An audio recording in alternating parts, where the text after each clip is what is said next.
दोस्तों आज हम बात करेंगे जनवरी के करंट अफेयर्स के बारे में। ये थर्ड वीक का है, 14 से 20 जनवरी का करंट अफेयर। तो पहला क्वेश्चन है इसमें, राष्ट्रीय स्टार्टअप दिवस हाल ही में किस दिन मनाया गया? राष्ट्रीय स्टार्टअप दिवस 16 जनवरी को मनाया गया।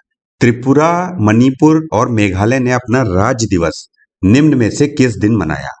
देखो, त्रिपुरा, मणिपुर और मेघालय ने 21 जनवरी को अपना जो है राज्य दिवस मनाया है। ये इनका 52वीं वर्षगांठ थी, 52nd वर्षगांठ थी, जिसके उपलक्ष्य में इन्होंने 21 जनवरी को राज्य दिवस मनाया है। त्रिपुरा, मणिपुर और मेघालय ने।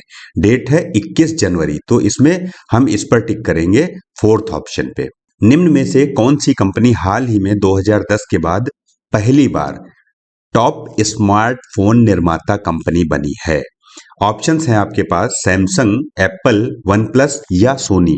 तो देखिए, एप्पल कंपनी है जो टॉप स्मार्टफोन निर्माता कंपनी बनी है इस बार। और एप्पल का जो मुख्यालय है वो कहाँ पे है? कैलिफोर्निया में, राइट। तो इसमें सेकंड ऑप्शन बिल्कुल सही होगा। हम सेकंड पे टिक करेंगे तो ये हमारा ऑप्शन गलत नहीं होगा। हाल ही में निम्न में से किस राज्य में 800 ईसा पूर्व, यानी 800 ईसा पूर्व का मतलब हुआ या तो 800 ईसा पूर्व लिखा हो या 2800 साल पुरानी लिखी हो, दोनों एक ही बात होगी, कंफ्यूज होने की रिक्वायरमेंट नहीं है यहाँ पे। मानव बस्ती के अवशेष कहाँ पे पाए गए हैं, किस राज्य में पाए गए हैं? कर्नाटक, छत्तीसगढ़, गुजरात या तमिलनाडु। 4 ऑप्शन है। अगर इसमें सी ऑप्शन आप टिक करते हो तो ये ऑप्शन बिल्कुल सही होगा। वाडनगर है जहां पर 2800 साल पुरानी इंसानी बस्ती यानी कि मानवीय बसावट के सबूत मिले हैं।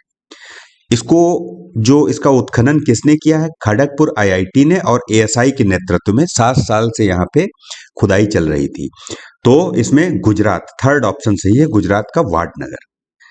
अगला क्वेश्चन है, हाल ही में सिक्योर आर्मी मोबाइल इकोसिस्टम संभव, सिक्योर आर्मी मोबाइल इकोसिस्टम, इसका शॉर्ट फॉर्म है संभव। संभव को किसने लॉन्च किया? इंडियन आर्मी, इंडियन एयरफोर्स, भारतीय नौसेना या दिल्ली पुलिस। तो इसमें से अगर आप फर्स्ट ऑप्शन इंडियन आर्मी लगाओगे तो बिल्कुल सही होगा। देखो, ये एक तो आत्मनिर्भर भारत के लिए, दूसरा सुरक्षित संचार प्रदान करने के लिए, किसको? भारतीय सेना को। 5G टेक्नोलॉजी पे इसको लॉन्च किया गया है, आर्मी मोबाइल इकोसिस्टम, इसको संभव बोलते हैं। तो अगला क्वेश्चन देखते हैं। तो इसमें ऑप्शन फर्स्ट वाला सही है, फर्स्ट पे टिक करेंगे तो सही होगा। हाल ही में किस देश के मिशन मून स्नाइपर ने चंद्रमा पर लैंडिंग की है? चंद्रमा पर लैंडिंग मून स्नाइपर किसका है? यह है जापान का। जापान 5वां देश बन गया है चंद्रमा पर सफल लैंडिंग करने वाला, और मून स्नाइपर जो है ये जापान का है। तो हम अगर सेकेंड ऑप्शन पे टिक करेंगे तो ये हमारा सही होगा। हाल ही में इंटरनेशनल कैमल फेस्टिवल का आयोजन कहां पर किया गया? कैमल फेस्टिवल होता है राजस्थान में, लेकिन हमें बताना है इसके शहर का नाम जहां पर ये हुआ है। ऑप्शंस आपके पास सामने हैं, तो इसमें से हम अगर बीकानेर सेलेक्ट करेंगे तो बिल्कुल सही होगा। ये बीकानेर में 3 दिवसीय ऊंट फेस्टिवल होता है। इंटरनेशनल कैमल फेस्टिवल बोले इसको, चाहे हम अंतर्राष्ट्रीय ऊंट महोत्सव बोले, दोनों एक ही चीज है।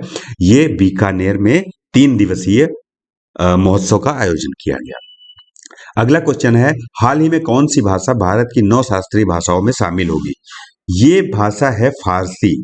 फारसी भाषा ऑप्शन बिल्कुल सही है। हाल ही में प्रधानमंत्री मोदी ने खेलो इंडिया यूथ गेम्स में छठे संस्करण का उद्घाटन कहां पर किया? खेलो इंडिया यूथ गेम्स का छठा संस्करण जो है उसका उद्घाटन कहां किया गया? तो इसमें से अगर आप चेन्नई वाला ऑप्शन सेलेक्ट करेंगे तो बिल्कुल सही होगा। ये चेन्नई में खेलो इंडिया यूथ गेम्स 2023 का उद्घाटन समारोह हुआ है। तो इसमें थर्ड ऑप्शन बिल्कुल सही है। 9th, हाल ही में सबसे मूल्यवान PSU, public sector unit, public sector unit वो होती हैं जिनका संचालन और प्रबंधन दोनों ही गवर्नमेंट के हाथ में होता है। तो ये कौन सी ऐसी पीएसयू है जो सबसे मूल्यवान पीएसयू बनी है? कौन सी है? बीईएल, एलआईसी, बीएचईएल या बीडीएल? तो इसमें एलआईसी जो है, एलआईसी वाला ऑप्शन बिल्कुल सही है, क्योंकि 17 जनवरी 2024 को जब मार्केट में, शेयर मार्केट में उछाल आया, क्योंकि सारी चीजें आज की डेट में शेयर मार्केट से लिंक्ड हैं। तो जब शेयर मार्केट में उछाल आया है तो एलआईसी सबसे मूल्यवान कंपनी बन गई है। अगला क्वेश्चन है, हाल ही में निम्न में से किस राज्य के मुख्यमंत्री ने 206 फीट ऊंचे स्टेचू ऑफ सोशल जस्टिस का उद्घाटन किया है? देखो, स्टेचू ऑफ सोशल जस्टिस ये उद्घाटन किया गया है आंध्र प्रदेश में। देखो ये जो 206 फीट ऊंची बोली जा रही है, इसको दो पार्ट में बनाया गया है। पहला पार्ट जो है इसका प्रतिमा का है। प्रतिमा 125 फीट ऊंची है और जो इसका बेस है वो 81 फुट ऊंचा है। तो इसको मिलाकर ये 206 फीट ऊंची प्रतिमा है।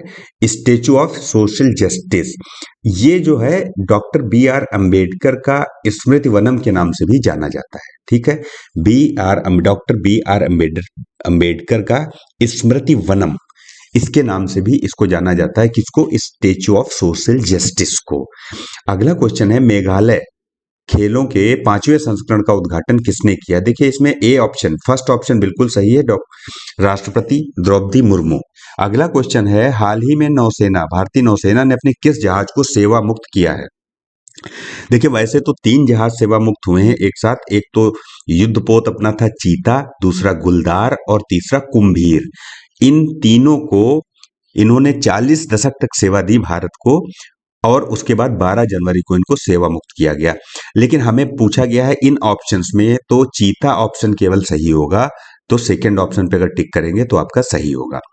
वैसे 3 है, कौन से? चीता, गुलदार और कुंभीर। अगला क्वेश्चन है, हाल ही में किस देश ने जल के भीतर परमाणु हथियार प्रणाली का परीक्षण किया है? देखो जल के भीतर परीक्षण करने वाला जो देश है वो है उत्तर कोरिया। थर्ड ऑप्शन बिल्कुल सही है। इसने क्यों किया है? देखो दक्षिण कोरिया, संयुक्त राज्य अमेरिका और जापान, इन तीनों ने जो है संयुक्त अभ्यास अपना शुरू करा था। तो उसका विरोध करने के लिए उत्तर कोरिया ने जल के भीतर परमाणु हथियार प्रणाली का परीक्षण कर दिया। ठीक है, तो अगला क्वेश्चन है, हाल ही में निम्न में से कौन सी श्री राम मंदिर में प्राण प्रतिष्ठा कार्यक्रम के मुख्य अतिथि थे? देखो इसमें मुख्य अतिथि थे प्रधानमंत्री श्री नरेंद्र मोदी। अगला क्वेश्चन है, हाल ही में प्रधानमंत्री ने कहां बोइंग के सबसे बड़े परिसर का उद्घाटन किया? देखो सबसे बड़ा परिसर जो बोइंग का है उसका उद्घाटन ये किया गया है बेंगलुरु में। फोर्थ ऑप्शन इसमें बिल्कुल सही है। ठीक है, बोइंग का जो ये उद्घाटन किया गया इसका फुल फॉर्म है Boeing India engineering and technology centre, BIETC बोलते हैं इसको, उसका उद्घाटन किया है। अगला क्वेश्चन है 17 नंबर, भारत ने लिथियम की खोज और खनन के लिए किस देश के साथ करार किया है? देखिए ये है अर्जेंटीना। आजकल लिथियम बैटरीज हर जगह पे चल रही हैं, इसलिए लिथियम को प्रमोट करने के लिए भारत ने अर्जेंटीना के साथ ये एक समझौता किया है और ये 200 करोड़ की परियोजना है टोटल। हाल ही में वर्ल्ड इकोनॉमिक फोरम का वार्षिक सम्मेलन कहाँ आयोजित हुआ, ये हमें बताना है। देखो विश्व आर्थिक मंच बोलें या वर्ल्ड इकोनॉमिक फोरम बोलें, दोनों एक ही बात होगी। इसकी वार्षिक बैठक स्विट्जरलैंड के दावोस में शुरू की गई। ठीक है, तो दावोस वाला ऑप्शन बिल्कुल सही होगा। हाल ही में ब्रिटिश पेट्रोलियम ने निम्न में से कहां तकनीकी केंद्र स्थापित करेगी? निम्न में से किस जगह पर ब्रिटिश पेट्रोलियम अपना टेक्निकल सेंटर स्थापित करेगी? देखो टेक्निकल सेंटर ये खुलेगा पुणे में। क्वेश्चन है, हाल ही में शांति के लिए एशियाई बौद्ध सम्मेलन की 12th जो महासभा का आयोजन है वो कहाँ किया गया? नई दिल्ली वाला ऑप्शन अगर आप टिक करेंगे तो ये बिल्कुल सही होगा, ये नई दिल्ली में किया गया। हाल ही में किसने अभूतपूर्व इको मार्क हरित मान्यता ढांचे का अनावरण किया है? हाल ही में किसने अभूतपूर्व इको मार्क हरित मान्यता ढांचे का अनावरण किया है? इसमें यूएई ऑप्शन बिल्कुल सही होगा, यूएई ने जो है इसका अनावरण किया है। 22 नंबर का क्वेश्चन है, यूक्रेन पर वैश्विक शांति शिखर सम्मेलन की मेजबानी कौन सा देश कर रहा है? देखो यूक्रेन पर वैश्विक शांति शिखर सम्मेलन की मेजबानी कर रहा है स्विट्जरलैंड। अगला क्वेश्चन है, हाल ही में महतारी वंदना योजना 2024 कहाँ शुरू हुई? महतारी वंदना योजना शुरू हुई है छत्तीसगढ़ वाला ऑप्शन सही है, बिल्कुल सही है, छत्तीसगढ़ वाला। ठीक है, इसमें होगा क्या, 1,000 रुपए महीना करके साल में 12,000 रुपए की जो है वो दी जाएगी। इसमें क्या कहते हैं राशि, धनराशि दी जाएगी साल में 12,000 रुपए की, 1,000 रुपए करके। जो वहाँ की जो महिलाएं हैं, कमजोर महिलाएं हैं, उनके लिए किस तरह से फाइनेंशियली जो वीक है उनको 1,000 रुपए पर मंथ के हिसाब से ये धनराशि दी जाएगी। ठीक है, आर्थिक रूप से जो कमजोर है। अगला क्वेश्चन है, हाल ही में भारत और किस देश की नौसेना का पहला द्विपक्षीय अभ्यास एक्स अयुत्या शुरू हुआ? देखो, एक्स अयुत्या जो शुरू हुआ है वो जो थाई रॉयल सेना है, थाईलैंड की रॉयल सेना है, उसका और भारत का जो एक ये अभ्यास शुरू हुआ है। देखो, ये अयुत्या एक जगह है थाईलैंड में, जैसे अपने यहाँ अयोध्या है, बहुत ही रिलीजियस प्लेस है, इसी तरह से अयुत्या है थाईलैंड में। तो उन दोनों का एक सांस्कृतिक महत्व है। इस महत्व को बढ़ावा देने के लिए भारत और जो थाईलैंड की सेना है उन्होंने एक्स अयुत्या शुरू किया है। तो इसमें थर्ड ऑप्शन बिल्कुल सही होगा। हाल ही में आई ग्लोबल फायर पावर रैंकिंग में दुनिया की सबसे शक्तिशाली सेनाओं में भारत की रैंक क्या है? देखो, जो अभी हाल ही में आई है ग्लोबल फायर पावर रैंकिंग, उसमें भारत का फोर्थ स्थान है। मतलब शक्तिशाली जो सेनाएं हैं, भारत की जो सेना है दुनिया में चौथे नंबर की शक्तिशाली सेना है। और अगर हम टॉप की बात करें तो नंबर 1 पे अमेरिका है, दूसरे नंबर पे रूस है, तीसरे नंबर पे चीन है, चौथे नंबर पे भारत है। और टोटल इसमें 145 देशों की सेनाओं को शामिल किया जाता है। अगला क्वेश्चन है, हाल ही में असम राज्य के सर्वोच्च सम्मान असम वैभव से किसको सम्मानित किया जाएगा? देखो, असम वैभव से सम्मानित किया जाएगा रंजन गोगोई, जो हमारे पूर्व प्रधान न्यायाधीश हैं रंजन गोगोई, उनका नाम नामित किया गया है, मतलब उनको नॉमिनेट किया गया है। तो सेकंड ऑप्शन इसमें बिल्कुल सही होगा। विश्व आर्थिक मंच भारत के किस राज्य में स्वास्थ्य देखभाल और जीवन विज्ञान पर आधारित केंद्र स्थापित करेगा? तेलंगाना। इसमें सेकंड ऑप्शन बिल्कुल सही है। अगला क्वेश्चन है, हाल ही में बर्नार्डो एरेवलो किस देश के नए राष्ट्रपति बने हैं? ये है ग्वाटमाला। ठीक है, ग्वाटमाला के नए राष्ट्रपति बने हैं बर्नार्डो एरेवलो। हाल ही में एशिया के सबसे बड़े विमान एक्सपो विंग्स इंडिया 24 का आयोजन कहाँ किया गया? देखो, एशिया का जो नागरिक उड्डयन क्षेत्र का सबसे बड़ा आयोजन है वो विंग्स इंडिया 24 है। इसका हैदराबाद में आयोजन किया गया है। इसको जो है हैदराबाद के बेगमपेट हवाई अड्डे पर आयोजित किया गया है। तो बी ऑप्शन, मतलब सेकंड ऑप्शन हैदराबाद, इसमें बिल्कुल सही होगा। हाल ही में किस देश ने ज्वालामुखी फटने पर आपातकाल की घोषणा की है? आइसलैंड है। आइसलैंड में एक ज्वालामुखी फट गया तो वहां पे जो है आपातकाल लगा दिया गया। भारत की पहली सौर ऊर्जा से चलने वाली नाव का संचालन कहाँ किया जा रहा है? सरयू नदी।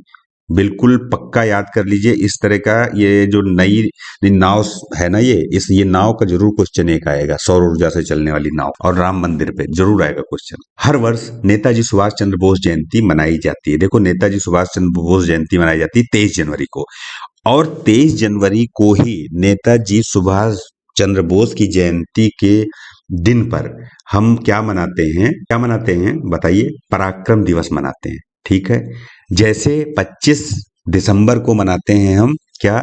सुशासन दिवस। कब? अटल बिहारी वाजपेयी जी की जयंती पर। उसी तरह से नेताजी सुभाष चंद्र बोस की जयंती पे हम मनाते हैं पराक्रम दिवस। ठीक है, 23 जनवरी। लास्ट क्वेश्चन है, हाल ही में किस देश ने 22 जनवरी को हिंदू धर्मावलंबियों को 2 घंटे की छुट्टी देने की घोषणा की है? देखिए, ये है मॉरिशस। मॉरिशस ने जितने हिंदू धर्म को मानने वाले लोग हैं मॉरिशस में, उनको 2 घंटे की छुट्टी देने की घोषणा की। ये छुट्टी कितनी बजे से कितने बजे तक दी जाएगी? ये दोपहर के 2 बजे से 2 घंटे के लिए एक विशेष छुट्टी का प्रबंध किया गया था। 22 जनवरी को क्या था? 22 जनवरी को था जो राम मंदिर है, राम मंदिर का प्राण प्रतिष्ठा था, उसके लिए 2 घंटे की छुट्टी दी गई थी। तो ये थे आज के करंट अफेयर्स। कल फिर हम मिलेंगे नए करंट अफेयर्स के साथ। Thank you very much.